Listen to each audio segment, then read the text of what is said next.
parce que ça va faire une semaine qu'il est à l'hôtel de Matignon, François Bayrou, très bientôt, et c'est la mission impossible pour lui, former un gouvernement. C'est pour ça que cet après-midi à 14h, il convie à nouveau les forces politiques hors LFI et RN qui aimeraient qu'il aimerait venir dans son gouvernement, ou au moins certaines de ces forces politiques pourraient s'engager à ne pas le censurer. En fait, le rêve de François Bayrou, c'est de faire un gouvernement avec un tiers de gauche, un tiers de centre et un tiers de droite. Il n'y arrive pas. Vous avez même entendu les LR hier, dans la bouche de Bruno Retailleau, dire on n'est pas sûr d'y être, parce qu'on ne voudrait pas que ce gouvernement vire trop à gauche. Et c'est le problème, c'est l'équation un peu impossible, François Bayrou. C'est-à-dire que s'il va trop à gauche, il perd la droite. S'il va trop à droite, il perd la gauche. En tout cas, le Parti Socialiste a dit non. Et a priori, la réunion de cet après-midi ne changera pas grand-chose. Le Parti Socialiste ne veut pas participer à ce gouvernement. En revanche, il peut s'engager à ne pas censurer tout de suite François Bayrou. Alors, puisque le PS ne veut pas, on cherche à débaucher des personnalités dites de gauche. Le problème, c'est que les noms qui sont cités, c'est des gens de gauche, mais qui ont rejoint Macron depuis quelques années. François Rebsamen, Marisol Touraine. Donc, ça ne sera pas forcément pour l'opinion publique des prises à gauche.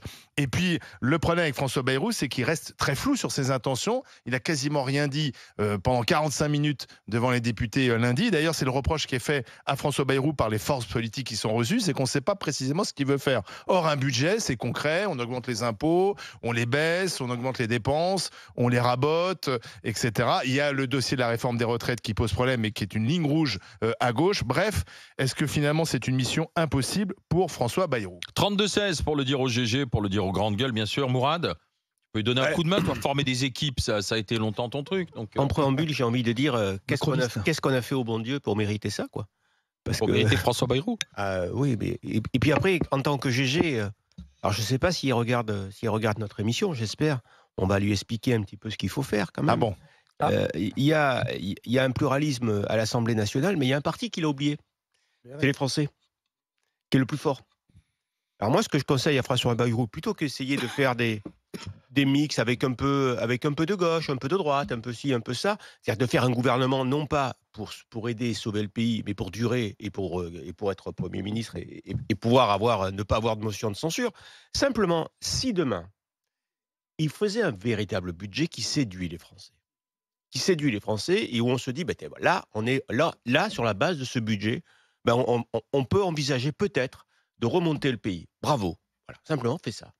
Qui c'est qui va le censurer s'il a l'adhésion du peuple français ? Si on sent qu'il y a une euphorie derrière lui, si on sent qu'il y a une euphorie derrière son budget, qui va le censurer en risquant de se mettre à dos les députés, en risquant de se mettre à dos la majorité, l'immense majorité des Français, puisqu'il aura dans ce cas-là un capital sympathie très fort, et en risquant, en le censurant, de se couper complètement de l'électorat des Français. Aucun parti ne fera ça, puisqu'aujourd'hui, il joue pas le budget du pays, ils jouent simplement la prochaine élection. Oui, mais... Donc toute leur stratégie est basée sur la prochaine élection et de savoir est-ce que ça me donne des voix ou est-ce que ça m'en fait perdre.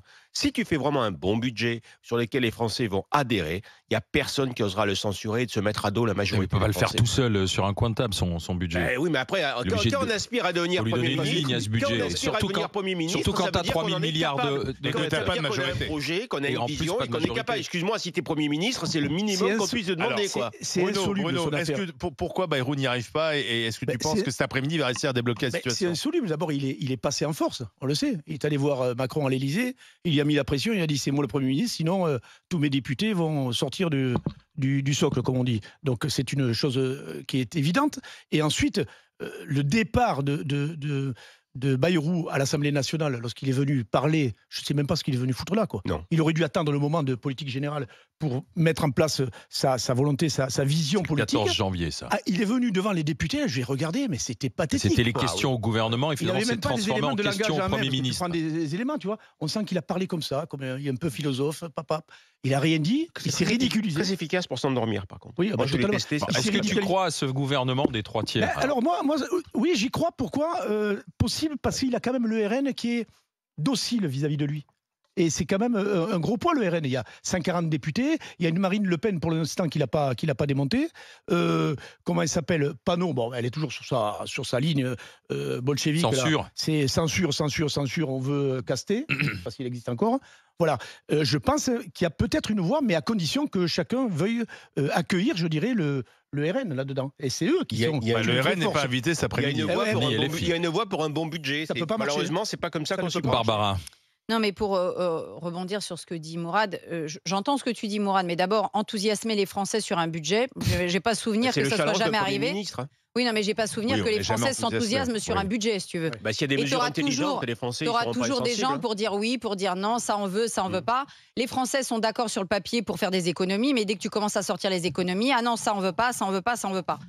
Donc, et par ailleurs, moi je suis attachée à l'idée d'une démocratie représentative. Si on se déplace pour élire nos députés, c'est qu'on accepte de déléguer notre souveraineté à des gens qui sont censés nous représenter dans un hémicycle, parce qu'on ne peut pas mettre 66 millions de Français dans un hémicycle. Donc ces gens-là sont censés nous représenter. Donc c'est là que je te rejoins. Le problème, c'est qu'aujourd'hui, il y a une déconnexion entre notre action qui est d'élire nos députés et la façon dont ils se comportent à l'Assemblée et surtout, dont ils se comportent dans les travées, dans le off, dans les petites magouilles entre eux. C'est là que c'est encore plus bas, je dirais, et comme les Français aujourd'hui en vivent plus à l'époque de 1950 ou 1960 où tout ça se faisait de façon discrète, il n'y avait pas des journalistes et des réseaux sociaux aussi bavards qu'aujourd'hui. Donc aujourd'hui, on sait tout et on voit tout de leurs petites magouilles de popole. Et ce qui va se faire là, ce que fait Bayrou avec ses consultations, il est en train il commence aujourd'hui comme Barnier a fini. C'est-à-dire Barnier, à la fin, il savait tellement plus comment se dépatouiller,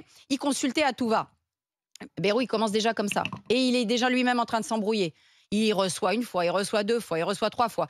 Pour leur annoncer quoi? Ils sont tous sortis des rendez-vous avec Bayrou en disant il est sympathique, il est gentil, mais alors on n'a rien compris de là où il veut aller. Bah, c'est ça.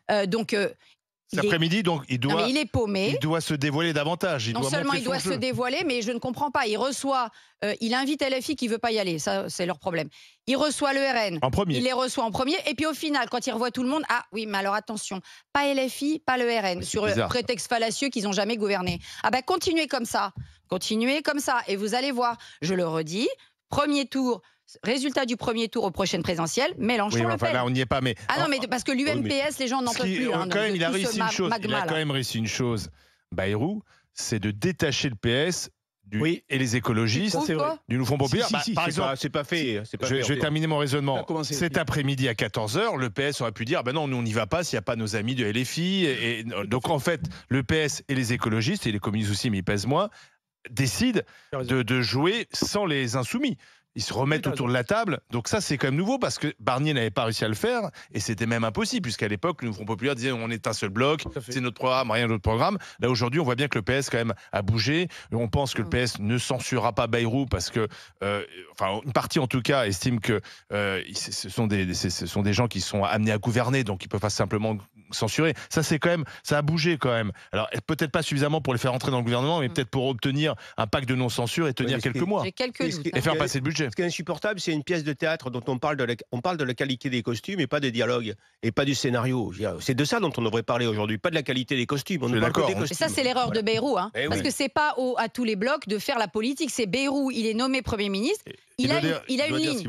Même il dit 3 mots, il dit 3 grandes lignes. Mais alors lui, il est là, il nous part dans le cumul des mandats, des trucs qui n'ont aucun rapport avec le sujet actuel. Le sujet actuel, c'est faire un budget, c'est-à-dire donner des grandes lignes. Il a reparlé d'une chose, c'est la proportionnelle. Mais pareil, c'est intéressant. Il faut y arriver. Non, mais la proportionnelle, c'est pas l'enjeu du moment.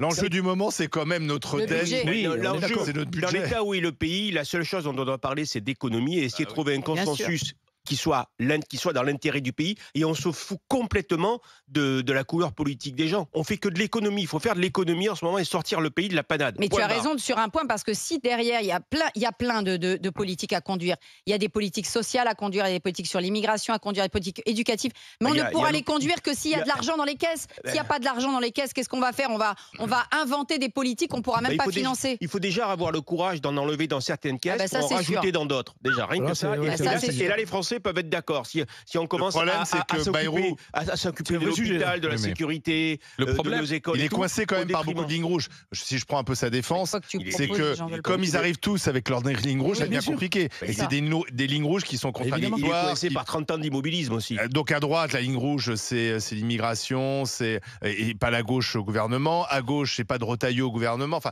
donc chacun ses lignes rouges. Bien sûr. C'est très compliqué. Et les Derrière, Français, il Et faut un chemin. Retailleau met la pression de façon énorme Oui, sur mais l'immigration. C'est le nouveau patron de la droite. Mais non, mais ne Retailleau. On peut serait-ce- oui, mais imaginer un n'empêche que- budget où on dit cette année c'est la santé. Voilà, le budget sera l'an prochain. On dit ça sera autre chose. Mais là, je pense que les Français peuvent adhérer. Puis s'ils ont une vision et Mais qu'ils se chacun disent, pour sa on gueule, va mais améliorer qu'est-ce les que tu choses. dis Mais c'est pas du tout le cas. Mais là. non, mais c'est pas chacun- du tout le cas. Et puis surtout les. Oui, mais les si tu fais ça, tu vas avoir les agriculteurs qui vont dire Mais nana. oui, mais Tu step fais by- les agriculteurs, les step profs vont dire step nana. by step. Il faut que chacun ait un plan et une Mais vision non, mais ça fonctionne sur pas, le budget qui malheureusement. le concernera. Mais non, mais Tu ne voudrais serait- donc dire Pour que moi, la depuis. santé aujourd'hui, c'est une priorité. Oui, bah oui, mais C'est ça. une priorité, absolument. Oui, Ah bah, les agriculteurs voilà. aussi, c'est une priorité. Et l'éducation, je te raconte même Mais voilà. pas parce que Ah les oui, mais générations bon. qui arrivent, vous allez vous amuser. hein. Donc, tu vois, on a Eh ben, trois. oui, eh les- bien, tu fais un plan sur 3, 4, 5 ans où tu Oui, expliques mais- comment le budget va être Eh construit. ben, tu vois, ça au fur et à mesure. s'appelle une campagne présidentielle. Donc allons-y, ne perdons pas 2 ans et demi, faisons une vraie mais enfin, campagne tu- et on y Jusqu'à va, présent, on fait ça un s'appelait reset. un mensonge présidentiel. Donc, faisons une vraie Oui, bah, campagne. ça- On va faire des compromis surtout. Chacun reste dans ses. Mais non, mais c'est le souci, c'est qu'après Michel Barnier, Emmanuel Macron veut continuer de faire du macronisme avec C'est qu'il a pris- François parce qu'il a- Bayrou, Parce alors qu'on a que le voté pour Macron. alors que le aux Macron, oui, mais c'est le législatives. macronisme était à l'élection présidentielle et par défaut, et aux élections intermédiaires, c'est-à-dire les européennes et les Il les a législatives, il les a perdues perdues. 2 fois. Donc c'est pour ça que les autres formations en face disent, monsieur, pourquoi vous voulez qu'on continue à faire quelque chose dont les Français ont rejeté. Il y a un déni en Donc fait. c'est pour ça que oui. Et on le Mais tourne c'est- toujours autour de ce déni. c'est ça, on tourne autour du pot, mais c'est pour ça qu'on vous pose la question directement. Est-ce que vous pensez qu'avoir un gouvernement élargi qui repose sur une espèce de bloc central, est-ce que c'est jouable, pérenne, ou est-ce que c'est mission impossible pour François Bayrou? Valentin est avec nous de Loire-Atlantique. Bonjour Valentin. Bonjour. Exploitant maraîcher, mon cher ami. Alors, est-ce que c'est mission impossible pour Bayrou, monsieur Bayrou? Alors je vais vous dire ce que j'en pense tout net. Moi je m'en fous si c'est mission impossible ou pas. Nos Mais il a qu'à politiques sauter du n'ont- train. hein. Allez-y. Eh ben, en fait, nos politiques, ils ont le devoir, ils ont été élus pour travailler. Moi, quand je suis dans mon entreprise, les gens qui travaillent avec moi, ils sont peut-être pas d'accord, on n'a peut-être pas les mêmes opinions politiques. Et pourtant, c'est marrant, mais nous, au boulot, on travaille ensemble. Les politiques, aujourd'hui, les élections législatives ont fait que, peu importe, alors les politiques sont très très forts pour dire c'est nous qui avons gagné, c'est nous qui avons gagné. Moi, je suis pas en train de dire qui a gagné, qui a perdu. Aujourd'hui, l'Assemblée nationale, elle est ce qu'elle est. Par contre, eux, ils ont l'obligation, c'est leur devoir, c'est pour ça qu'ils ont été élus, c'est de bosser. Moi, ce que je vous Oui, propose... mais pardon, on est- Valentin, dans une entreprise, je suis désolé, c'est une entreprise, il y a un chef d'entreprise qui fixe une stratégie et ensuite oui. les salariés Voilà. se mettent ensemble pour suivre ces stratégies.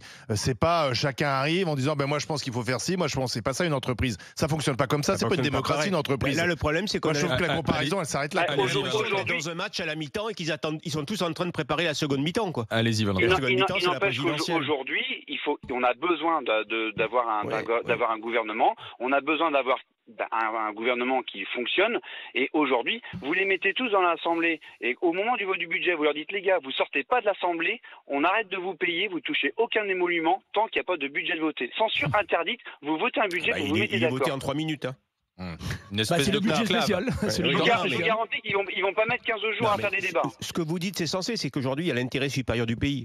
Ils doivent regarder que ça. Oui, mais chacun a Valentin, sa excusez-moi, vision. mais ça existe. hein. Ça veut dire ne pas utiliser le 49.3 Voilà. et amener Exactement. les navettes parlementaires et à obliger les députés à finir À se par mettre obtenir d'accord. un consensus. Mais Ça aujourd'hui, existe. ils sont Et Monsieur Barnier, ils sont pas Monsieur là-dedans. Barnier pouvait le faire en cherchent à ramener n'utilisant la pas le couette à eux. 49.3. Ils sont pas en train de travailler pour la France ni pour l'intérêt collectif. Si. Non, je suis Travaillent désolée. uniquement pour Non, l'intérêt non, non, individuel. Il a raison. Il a raison. Non, mais non, je suis ça, pas c'est d'accord. populiste, ça. Ça, faut arrêter Non. parce que on n'est pas d'accord avec le budget proposé par LFI. On a le On droit n'est de- pas d'accord avec Ah celui oui, proposé par le chacun RN, défend mais ses convictions. excusez-moi, il les propose. Et le Mais LFI, ils ont un personne ne budget. fait de compromis. Ils ne font pas de compromis. Mais oui, parce Ben, que- c'est pas vrai, ils ont fait des amendements. Tous les groupes ont fait des amendements au budget de Barnier, sauf que ça Et partait Barnier dans a tous les gar- sens. et Mais Barnier quand a ça gardé passe le pas sien. si ça passe pas d'un côté, il y a toujours un côté qui vient nous parler de censure. Nous, Non, on mais n'est pas Valentin, d'accord avec ça, Valentin, c'est ligne la rouge, c'est censure. C'est Non mais insupportable. Valentin, Barbara a raison. si on va dans votre scénario, il ne faut pas faire ce qu'a fait Barnier, parce que Barnier avait dit de toute façon il y a urgence, donc j'ai pas le temps, et à un moment donné il faut un budget. On voit bien qu'il n'y a pas urgence, parce que finalement il n'y a toujours pas de budget et qu'on l'aura pas avant d'avril. Donc si Barnier avait fait la bonne méthode, c'est-à-dire on prend le temps de se mettre d'accord, tant pis on n'aura pas le budget tout de suite, mais au moins il n'y aura pas de 49.3, donc pas de censure, peut-être qu'on n'en serait pas là. La méthode Barnier a échoué. La moralité quand même, c'est que c'est difficile de diriger un pays quand tu as perdu les élections.